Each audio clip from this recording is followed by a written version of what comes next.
Assalamu alaikum to my brothers and sisters. Wa alaikum salam. I want to thank everybody for coming out.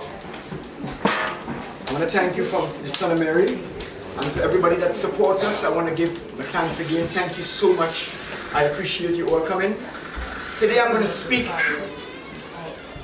And what I'm going to speak about is, I'm going to start off with a verse from the Bible in Matthew. And it's called servant of prophet and servant of non-prophet.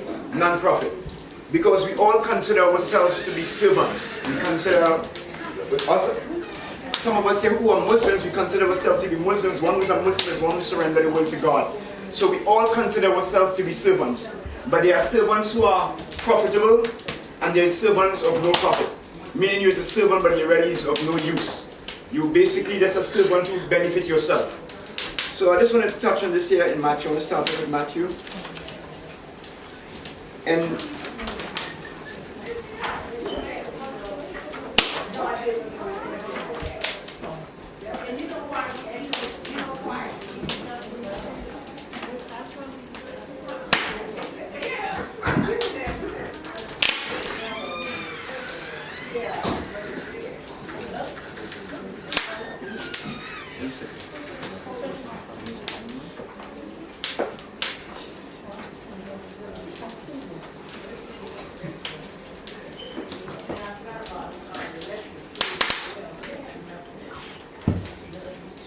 okay, I want to start off with, and I'm reading from the Bible. And I want to start off with, when I read this, it really touched me. And I think it's suit today, because we are speaking about Hussain, from Imam Hussain to Malcolm X. And I want to say that Imam Hussain and Malcolm X were servants of prophet.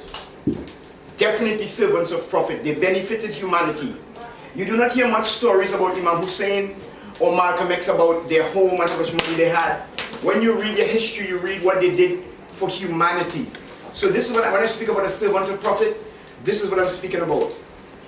And this is in Matthew 26, verse 30. It starts off and it says, "And cast ye the unprofitable servant into the outer darkness."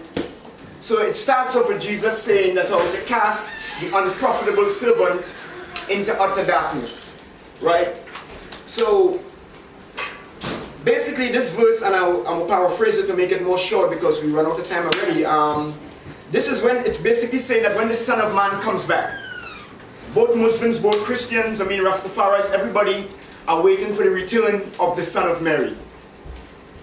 And he's basically, in this verse, is speaking that when the Son of Mary comes back, he's going to divide humanity. He's going to put the sheep on one side, and he's going to put the goats on one side.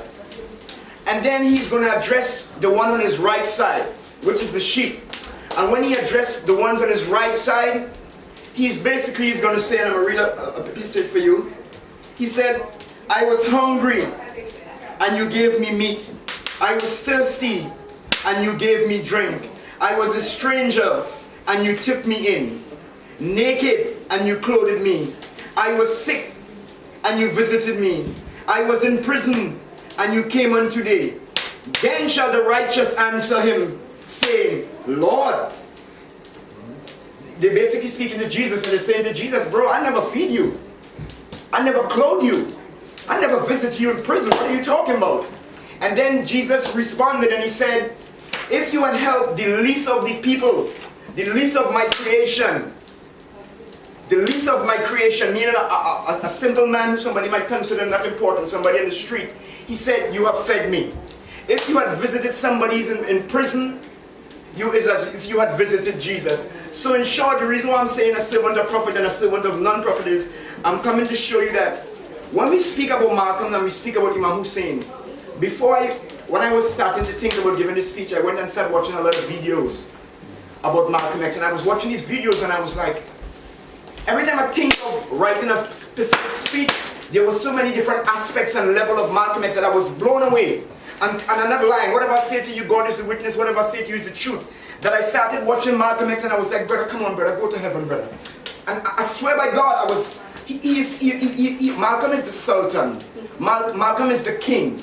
Malcolm was our leader, right?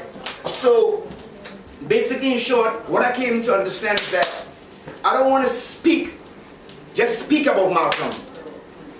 And I was like, Hashim, why can't you, for days upon days I'm trying to write and I can't write that. Hashim, why can't you write a speech? And then I was like, Hashim, what's wrong with you? You are Malcolm.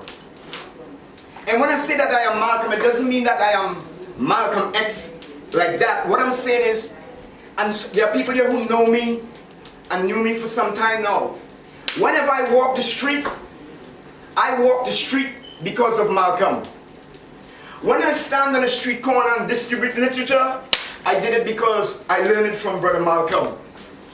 When I get uncomfortable in doing the work of God, I do it because of Malcolm. You understand what I'm saying? So what I'm saying is, everything that I am today, the son of Mary, we can give credit to Malcolm X for the son of Mary, because there was no leader for me to follow. I didn't know how to be a man. Like, what does a real man look like? Until I met Malcolm X. And I was like, oh my God. It's like I couldn't fathom what type of human he was. He was so much to me. So in short, what I'm saying today is that we come here to remember Malcolm, and we come here to remember Imam Hussain. But instead of just remembering them, instead of just putting them on t-shirts, let us become Malcolm. Let us become Imam Hussain. You with me, people? You with me, right? So what I'm simply saying to you is not enough to just say I love somebody. And I said this to somebody last week. It's like, all of us in here has relationships. We have wives, right? And you don't just tell your wife you love her. Baby, I love you. You got to do some stuff for she to see that you love her. You see what I'm saying? So saying you love Malcolm and saying you love Imam Hussain is nothing. There were many people around Malcolm X and who was around Imam Hussain who said that they loved him, but he was still killed under their watch. So it is not enough to love them. It is for we to become Malcolm. It is for us to become Hussain. Okay? Bear with me. Okay? One of the things that I get from Malcolm the most is that Malcolm was a courageous man. And when I say courage, I mean like courage like a lion. Like no fear. They say that when Malcolm X used to be in prison before he became a Muslim, they used to call him Satan. So even before Islam, nobody would mess with him in prison because he was like this fearless man. And this same courage and this same fearlessness, when he embraced Islam, he brought this courage with him. My people. So what I get from Malcolm is his courage. Sometimes everybody speak about Malcolm is so stern, Malcolm is so firm. But when I look at Malcolm, what I see one of the most loving human beings on the face of the earth. Who is greater than a man who would lay down his life for his people? This man knows for sure. Think about it. Think about sacrifice. Think about somebody getting uncomfortable. Most of us do Islamic work in our spare time. Bro, I might have some time Sunday evening, or I might have some time Saturday. Malcolm and them was going full force, consistently. They were uncomfortable. They became uncomfortable in the path of God. Most of us want to practice Islam. We want to say we love Malcolm. We want to remember Malcolm. We want to remember Imam Hussain. But are we ready to walk like them? Are we ready to talk like them? Are we ready to hit the street corners? Are we willing to sacrifice everything? I was astonished. In Malcolm X's last speech, before the same day he was assassinated, I was listening to some speech, and there was an actor, I can't remember the actor name. And this actor was supposed to come to this conference that Malcolm was having, and the only reason he was going to come was to raise money to buy clothes for Malcolm X's kids. Now, people say this to me today. Hashim, you trying to do Son of Mary, bro? Your family had their money, your family had their food. But Malcolm X shows a different form of success. A different type of wealth. He showed us that in the average person's mind is like, bro, you here talking about these people, you want to help people, boy, your kids ain't got no clothes. But that didn't stop Malcolm X from coming to serve his people. He knew that he was a believer, and he knew that it was his duty to help his people. So this is one of the things I took from Malcolm. While watching Brother Malcolm X, I was watching a clip from the same day he died. I was like, what kind of man is this? Malcolm was peaking. When I say peaking, he had reached the heights of truthfulness. I call him the truth speaker. The problem with Malcolm is, Malcolm couldn't do nothing but do truthful things. When we say that how, the Prophet Muhammad teaches that one of the strongest things that a man can do is to speak up against oppression, against powerful people. And this brother Malcolm, he knew that they were trying to kill him. He knew what was taking place. But he still stood on that pulpit. Even before he came on the pulpit, he put across the curtain. He looked into the audience, he looked back at one of his friends, and he said to one of his friends, he said, something is not right here today. Something is not right here today. Malcolm had every reason. If Malcolm had decided not to give that speech, people would be like, yeah, he deserves to go on the load for a while. They want to kill this man. But he showed us that in the path of God, we must be willing to give everything. Think about it. It is hard for us to donate $10, $20, $100 to some causes that will benefit humanity. Imagine giving your life. This man is in this room with his wife and his children standing right in front of him. Just like Imam Hussain on the plains of Karbala. He is with his wife and he is with his children. How much of us be like, man, it's too late, I don't want to bring on the child tonight, the child might catch a cold. We always have some reason why we shouldn't do something. But when we look at Imam Hussain, it's the same thing. Malcolm X going into the ballroom to give that speech. Imam Hussain leaving to go to Karbala. We see the same thing. He's moving with his family. He's getting uncomfortable. Imam Hussain is walking through the desert. Malcolm's house was bombed a couple of days before that meeting. He said when he was speaking, he said, all I had is this suit of clothes on me. He had the perfect reason not to be there speaking. He's going to be doing a fundraiser just to make money for his kids. And it would be righteousness in the sight of God because he needed to provide for his family. But he stood up and he went in that pulpit. And why he went there for? Not because he's a hater.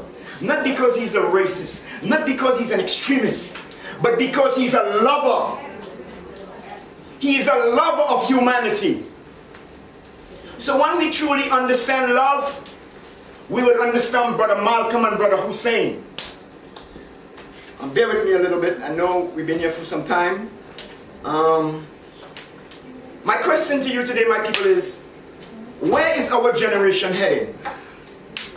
We all need to make a new commitment to kindness, to spread a message of love and cooperation, of moral and spiritual values. The world is changing. People, we see it all around us. The world is changing, and we all need to actively participate in this time of great change. I want to say to my brothers, to my sisters, that we are the change that we are waiting for. We keep looking for Messiah, some spook to come from somewhere. But we are the people of this time. We are the ones who have the responsibility to make this change. And this is the vision of Son of Mary. When we speak of Son of Mary, this is why Son of Mary was established. When you speak of love of Malcolm, Son of Mary is because of Malcolm. Before Son of Mary, you all know I had an organization called Bilal Al-Dawa, GY. And it's the same concept. We had the suits. We was learning from Malcolm. We was trying to be like Malcolm. So I say to you that we are the change that we are waiting for. It ain't no spook. Ain't no Messiah gonna jump over a mountain. Even in Islam, we say that we are waiting for the Imam of our time. But why isn't he coming? Because we are not ready for him. We must start the work. We spend 80 to 90% of our time acquiring wealth. Nobody can deny this. We would not miss a day at our job. We go, oh my God, I'm going to lose my job. But it's easy to say, bro, I'm not going to the program today. I'm not doing this Islamic program. You see what I'm saying? So where is our love really? Is our love with the hereafter? Is our love really with the warriors like Brother Malcolm and Brother Hussain? Or is our true love with wealth and physical success? Before I continue this, I want to say, every time we think of the disciples of Jesus, we speak great of them. If we think of the companions of the Prophet Muhammad alayhi salam, we speak great of the companions of the Prophet Muhammad sallallahu alaihi wasallam, and we read the things, hadiths about them. What are people going to read about you and me?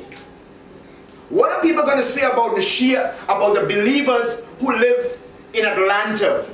What legacy are we going to leave? How long after we die are people going to speak about us? Who is really going to pray for us? Brothers and sisters, I want to keep it real. It is nothing unique to take care of your family. It is nothing unique to love your wife. It is nothing unique to love your children. I can shake you and show you a pedophile. I can take you and show you a serial killer who loves his family. This is not unique. True love is when you love humanity. When the concerns of humanity is your concerns. And this is the concern that Brother Malcolm had and Brother Imam Hussain had. This is why we stand today speaking about them. Not because of the wealth they acquired, not because of the fine wives they had, but when we speak about them, we speak about, oh my God, Malcolm on the street corner, Malcolm speaking against falsehood. So let us not just be like, oh, I love Malcolm. No, let us become these men. Let us get uncomfortable. You continue. Never before, and you can bear witness to this, my brothers, never before has there been such a public discussion of unhappiness, such an obsession with therapy and self-help, such a deep hunger for anything or anyone who can soothe our weary souls. Throughout America and the world, people are genuinely seeking a spiritual meaning. So, the world is going through changes. The world have been offered communism, capitalism, materialism. Now they're giving us Facebook. Now they're giving us Instagram, social media, and all this stuff. And yet, with all these new technologies, with all these new advancements, human beings are more lost than any time in history. Social media was to make us socialize, but we became more antisocial. How many people? I have over 500-600 people on my Facebook. Bro, I don't even know these people. And if I call one of these people and say, bro, I'm coming over, what? How did you get my number? I was like, I thought we were friends on Facebook and your number pop up, so I thought. So it's really anti-social media. So we see that the world is looking for something more.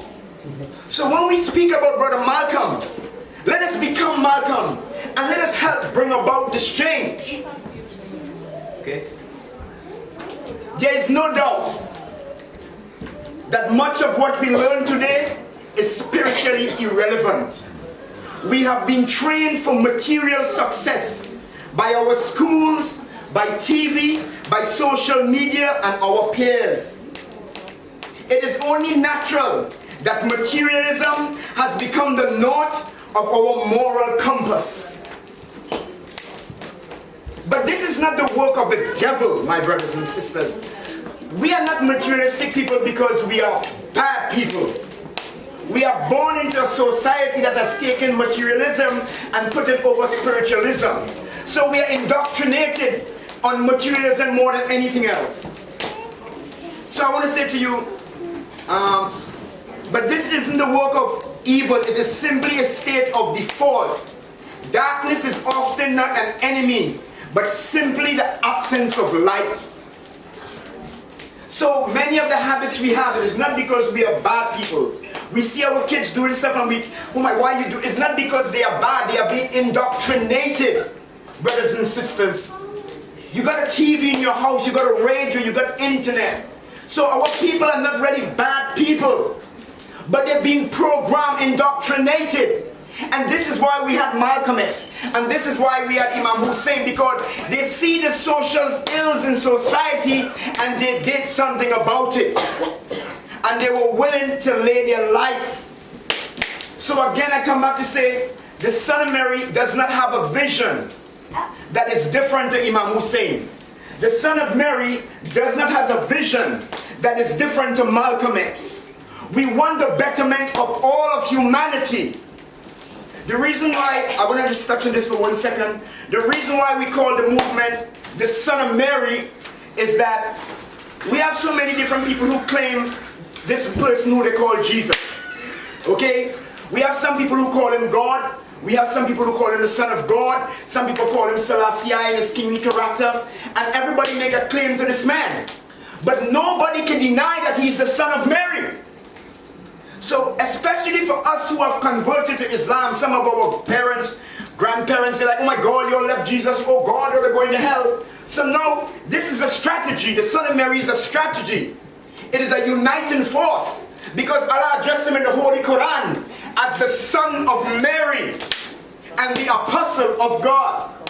So the Son of Mary movement, people want to know, what is the Son of Mary about? The Son of Mary is about nothing other than humanitarian work.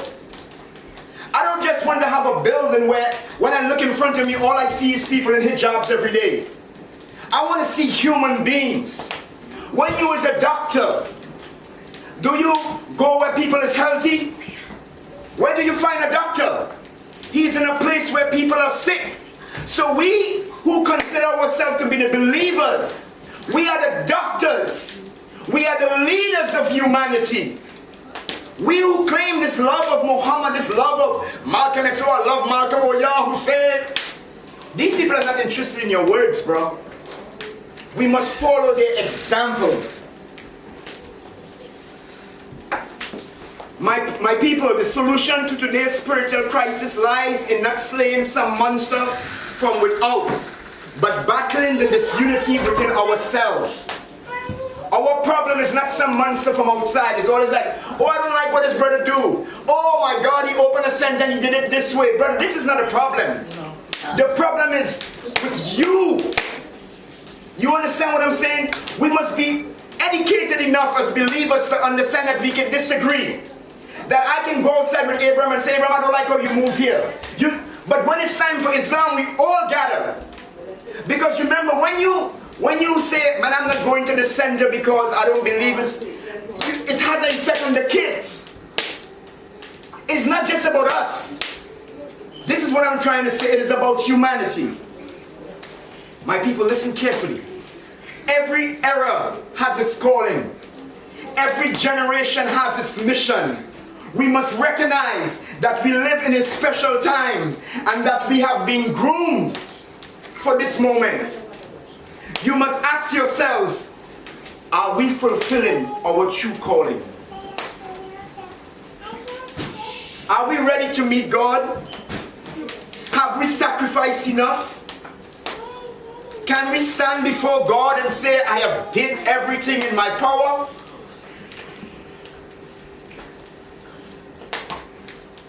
My brothers and sisters, due to time, and I know we all had a long day, I would have to cut this conversation short. But in simple, everyone who is here, I ask you and invite you to come back to the programs. I don't want to always be the one, because, I just say this before I close off. People will be like, Brother Hashim always want to be in charge. Brother, I don't want to be in charge, brother. I just want stuff to be done.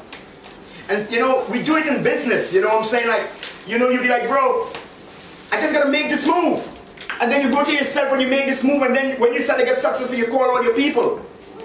You see what I'm saying? So all I'm saying to you is that I ask you to come back to support the Son of Mary. We have great dreams, and if we want to really serve Malcolm X and serve Imam Hussain, the best way to do it is to serve humanity. And I would end with this. I rather to die as a just man, as a man who fight, as a man who strive, than to just live my life and just die sitting in a house. So some people might have some things to say about Hashim, but I guarantee each one of you on here could say, Hashim love Islam. Hashim always doing dawah. So assalamu alaikum from Son of Mary. Thank you all for coming out. I love you all, and I need your support for us to take this movement to the next level. Peace and love. Allahu Akbar.